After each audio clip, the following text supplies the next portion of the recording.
नमस्कार दोस्तों, एक और भर्ती नोटिफिकेशन जारी किया गया है सैनिक स्कूल मैनपुरी की तरफ से। और यहाँ पे अलग अलग कैटेगरी में पोस्ट रखे गए हैं। कंप्लीट जानकारी इस वीडियो के माध्यम से दी जाएगी। चैनल को सब्सक्राइब नहीं किया तो सब्सक्राइब जरूर कर दें, क्योंकि आगे भी आपको इसी तरह की वैकेंसीज़ की डिटेल मिलती रहेगी। वेलफेयर से रिलेटेड जो न्यूज़ मिलते रहेंगे। तो यहाँ पे अलग अलग पोस्ट रखे गए हैं, जिसमें कि भूतपूर्व सैनिक भी अप्लाई कर सकते हैं। सबसे पहले जो पोस्ट रखी गई है अकाउंटेंट की रखी गई है, रेगुलर बेसिस पे रखी गई है, और जो कि BCom मांगा गया है। जिसके पास भी BCom है वो इसके लिए अप्लाई कर सकता है।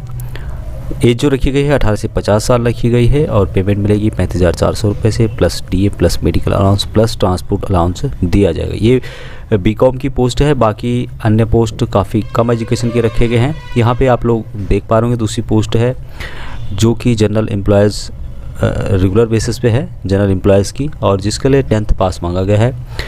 एज 18 से 50 साल मांगा गया है दोस्तों। और यहाँ पे जो फिजिकल होगा 1.6 किलोमीटर रन होगा, कैरी करना होगा लोड, यानी कि 7.5 kg का लोड लेके दौड़ना होगा। उसके अलावा यहाँ पे डिगिंग भी रखा गया है, उसकी डिटेल आप देख सकते हैं। यहाँ पे 5 मीटर शटल रखा गया है। इसके लिए पेमेंट 18,000 रुपये बेसिक दिया जाएगा, plus DA plus medical allowances plus transport allowance दिए जाएंगे। नेक्स्ट जो पोस्ट है जनरल एम्प्लॉयज़ की, ये भी है, और इसके लिए भी यहाँ पे सेम रखा गया है। 10th पास होना चाहिए, 18 से 50 साल रखी गई है। फिजिकल स्टैंडर्ड रखा गया 1.5 किलोमीटर रन कैरी करना होगा 7.5 वेट के साथ। बाकी डिगिंग रखा है, यहाँ पे 5 मीटर शटल रखा गया है। पेमेंट जो दी जाएगी 12,090 रुपये पर मंथ के हिसाब से दी जाएगी। नेक्स्ट पोस्ट है TGT हिंदी की वैकेंसी है, अनरिजर्व के लिए रखी गई है, रेगुलर बेस पे रखी गई है। और इसके लिए जिन्होंने भी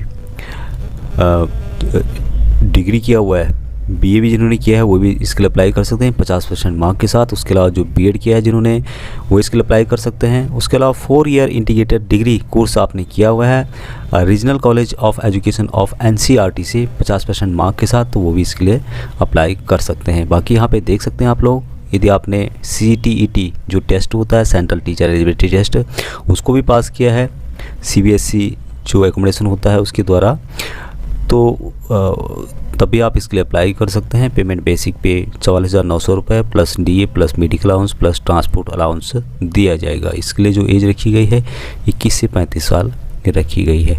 उसके अलावा यहाँ पे जो नेक्स्ट पोस्ट है आर्ट मास्टर की है, और उसके लिए जिन्होंने भी इससे रिलेटेड फील्ड में जिनके पास भी सर्टिफिकेट है वो इसके लिए अप्लाई कर सकते हैं। इसके लिए एज रखी गई है 21 से 35 साल, और पेमेंट दी जाएगी 25,000 रुपये। म्यूजिक टीचर की भी वैकेंसी है, जिसके लिए भी पेमेंट 25,000 रुपये रखी गई है। और जिन्होंने हायर सेकेंडरी विद डिग्री और डिप्लोमा इन म्यूज़िक से रिलेटेड है, जिनको मिला हुआ है 21 से 35 साल वाले अप्लाई कर सकते हैं। ये जो पोस्ट है ऑफिस सुपरडेंट रेगुलर की पोस्ट है, और इसके लिए ग्रेजुएट रखा गया है। और इसके लिए जो एज रखी गई है 18 से 50 साल रखी गई है। एबिलिटी हो दीजिए हिंदी इंग्लिश में बोलने की अच्छी तरह से। 35,400 रुपये plus DA plus medical allowance plus transport allowance दिया जाएगा। नेक्स्ट पोस्ट लाइब्रेरियन की है, रेगुलर बेस पर रखी गई है। ग्रेजुएट जिन्होंने किया हुआ है और जिनके पास इससे रिलेटेड डिप्लोमा है वो इसके लिए अप्लाई कर सकते हैं। ग्रेजुएट विद डिग्री या फिर डिप्लोमा इन लाइब्रेरी साइंस ये आपके पास होनी चाहिए। 21 से 35 साल एज रखी गई है। Payment 49,000 plus DA medical allowance plus other allowances दिए जाएगा। लैब असिस्टेंट की पोस्ट है, इसके लिए भूतपूर्व सैनिक अप्लाई कर सकते हैं। 18 से 50 साल एज रखी गई है। इंटरमीडिएट पास रखा गया है। 25,500 रुपये plus DA plus medical allowance plus transport allowance दिए जाएंगे। काउंसलर की पोस्ट है, BA या फिर BSc जिनके पास डिप्लोमा इन काउंसलिंग का है। 18 से 50 साल एज रखी गई है। एबिलिटी टू कन्वर्स फ्लुएंटली इन, मतलब आपको अच्छी तरह से इंग्लिश बोलना आना चाहिए। 25,000 रुपये पर मंथ के हिसाब से सैलरी रखी गई है। और यहाँ पे PTI की पोस्ट रखी गई है। फिजिकल एजुकेशन सर्टिफिकेट आपके पास होना चाहिए। डिप्लोमा का जो APTC या जो भी लोग करते हैं या फिर उससे रिलेटेड आपके पास यदि है तो 18 से 50 साल एज रखी गई है। 25,000 रुपये सैलरी दी जाएगी। नर्सिंग सिस्टर की पोस्ट है जो कि फीमेल के लिए है। तो इन सभी वैकेंसीज़ के लिए दोस्तों ऑफलाइन के माध्यम से अप्लाई करना होगा। बाकी डिटेल्स आप यहाँ पे पढ़ सकते हैं। अलाउंसेस जो भी मिलेंगे सब आपको दिए जाएंगे।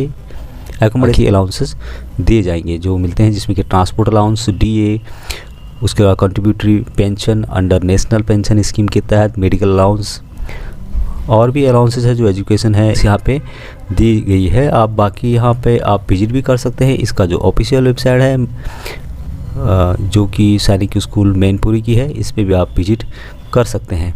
जो भी इनके लिए अप्लाई करना चाहता है, applications with attested copies of testimonial along with stamp, जो भी इनके लिए अप्लाई करना चाहते हैं उनको एप्लीकेशन के साथ जो भी कॉपीज, जो भी इम्पोर्टेंट डॉक्यूमेंट पूछे गए हैं उनकी फ़ोटोकॉपी सेल्फ अटेस्टेड करके भेजनी होगी। साथ में एक इन्वेलप होगा जिसमें कि 25 रुपये का स्टैम्प लगा होगा और ख़ुद का एड्रेस होगा, यानी कि सेल्फ एड्रेस होगा। उसके अलावा 500 रुपये का डिमांड ड्राफ्ट जो कि जनरल ओबीसी हैं उनके लिए, और जो लोग SC ST के हैं उनको 250 रुपये का डिमांड ड्राफ्ट बनाना होगा। प्रिंसिपल सैनिक स्कूल मैनपुरी की तरफ से बैंक डिटेल यहाँ पे दी गई है, उसका डिटेल यहाँ पे देख सकते हैं। पूरी कंप्लीट डिटेल वीडियो को पॉज करके देख सकते हैं। जो सिलेक्शन होगा वो होगा इंडिविजुअल के रिटन टेस्ट और स्किल टेस्ट और इंटरव्यू के परफॉर्मेंस के आधार पर होगा। बाकी यहाँ पे जो आप भेज रहे हैं वो एप्लीकेशन आपका 21 मार्च 2022 तक जिस एड्रेस पर भेजना है उस एड्रेस पर पहुँच जाना चाहिए। एड्रेस होगा प्रिंसिपल सैनिक स्कूल मैनपुरी, विलेज नौनेर खारा, आगरा रोड, तहसील सदर मैनपुरी, डिस्ट्रिक्ट मैनपुरी, इस एड्रेस पर आपको भेजना होगा। तो दोस्तों यहाँ पे उसकी डिटेल दी गई है कि एप्लीकेशन का क्या प्रारूप रहेगा। एप्लीकेशन आपको नीचे वीडियो के डिस्क्रिप्शन मिल जाएगा इसका link. Application form for recruitment के लिए यहाँ पे अप्लाइड किस पोस्ट के लिए अप्लाई कर रहे हैं, यहाँ पे पूरी डिटेल्स, यहाँ पे आपकी फ़ोटो लगेगी और एकेडमिक क्वालिफिकेशन आपको भरना होगा जो भी आपने किया हुआ है, जिस लैंग्वेज में आप जानते हैं, इंस्टीट्यूट का नाम, परसेंटेज, मीडियम और इंस्ट्रक्टर जो भी आप से रिलेटेड है, और पूरे डॉक्यूमेंट आपको अटैच करने होंगे, फ़ोटोकॉपी करनी होगी जो कि सेल्फ अटेस्टेड होगी। इस बात का ध्यान रखें क्योंकि नहीं तो आपका एप्लीकेशन वापस आ जाएगा। कंप्लीट भरने के बाद यहाँ पे आप लोगों को सिग्नेचर करना है, डेट लिखना है, प्लेस लिखना है और भेज देना है उसको। तो दोस्तों ये अच्छी जानकारी जो कि सैनिक स्कूल में निकली हुई है, भूतपूर्व सैनिक भी इसके लिए अप्लाई कर सकते हैं। आज के लिए इतना ही। जय हिंद, जय भारत।